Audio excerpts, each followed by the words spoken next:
What if I told you one of the rarest convertibles in history had no reverse gear lever, but could still drive backwards in all 4 gears? And no, Timmy didn't build it in his garage. This was Germany's most stylish microcar. Ladies and gentlemen, have you ever seen a car so small you're not sure whether to drive it or wear it as a backpack? It's the only vehicle that makes your neighbor's mobility scooter look like a Cadillac Escalade. Today, we're diving into a machine so rare, so funky, and so German, it probably apologizes if you spill beer on it. Meet the KR201 Roadster, a microcar that looks like a fighter jet, kissed a snow globe, and raised a baby on a steady diet of strangeness. Now, before Timmy asks if it can tow his boat, hit that subscribe button. We've got more weird and wonderful vehicles coming your way. And trust me, some of them make this one look like a Toyota Camry in witness protection.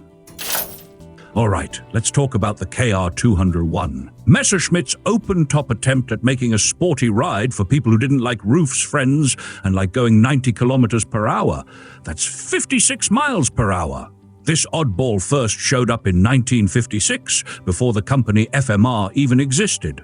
That's right.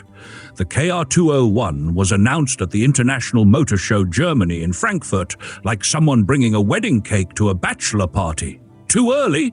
Slightly inappropriate, but damn, it got attention. Messerschmitt was tucked in a sad little corner of Hall 3 next to BMW, Isetta and Goggomobil, like a kid trying to sell lemonade next to an Apple store. They showed off 2 KR201 Roadsters, still called ME201 back then, probably because even the company wasn't sure if it was a car or an identity crisis. The Roadster came with a price of 1,998 Deutschmarks. That's less than the deluxe KR200, and only a bit more than a scooter. I mean, this was the era where a Triumph Comtesse cost 1,795 Deutschmarks, and the Heinkel Tourist scooter came in at 1,895 Deutschmarks. So yeah, budget wheels, just not for people with hair taller than 4 inches. And the features? Oh boy. A scissors hood frame that folded like a lawn chair, plastic side screens you had to pay extra for, and paint options that screamed, "I have pastel dreams and no garage." You could pick from light blue, polar gray, sand, or signal rot, which sounds like something my neighbor Bob screams when he thinks the lizard people are coming. Anyway, Messerschmitt claimed this was a macho and racy vehicle. I think they meant it like my uncle's idea of racy, leopard print seat covers, and a questionable mixtape. Under the hood, or rather, behind your back, was the same setup as the KR200, a 191 cubic centimeter, 2-stroke engine pushing a whopping 9.9 horsepower. That's just enough to overtake a jogger if they're hungover. The interior got fancier in later models with imitation snakeskin upholstery. Timmy once called it exotic luxury, then sat on a hot seat and jumped like he sat on a waffle iron. Only around 450 of these creatures were built. Yep, 450. That's rarer than a politician who returns your calls. The United Kingdom loved them, though. Thanks to the 1956 Suez Crisis, fuel rationing made this micro-weirdo look like a genius buy. It even avoided purchase tax because they shipped them without wheels and batteries, like IKEA, but with more chrome and less Allen wrenching. And look, if you're ever lucky enough to find one of these now, be careful.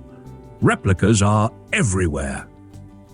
The vehicle identification number plate still says KR200, making it harder to spot a genuine KR201.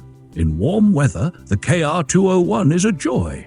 In winter, the hood doesn't seal, the side screens flap like laundry in a hurricane, and the back passenger gets blasted in the forehead by a breeze so cold it could sue for frostbite. But I'll say this, I liked its ridiculous honesty. The KR201 didn't pretend to be more than it was. It was light, silly, kind of stylish, and made for people who thought roof optional was a lifestyle choice. And yes, it had charm.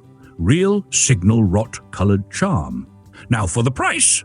Back in 1960, a KR201 sports convertible cost £332 and 10 shillings. That's around $930 at the time. Today, if you can find a real one, brace yourself. Prices hover around 50,000 to 70,000 euros, or $55,000 to $75,000, depending on condition, originality, and whether Bob hasn't tried to restore it using duct tape and alien tech.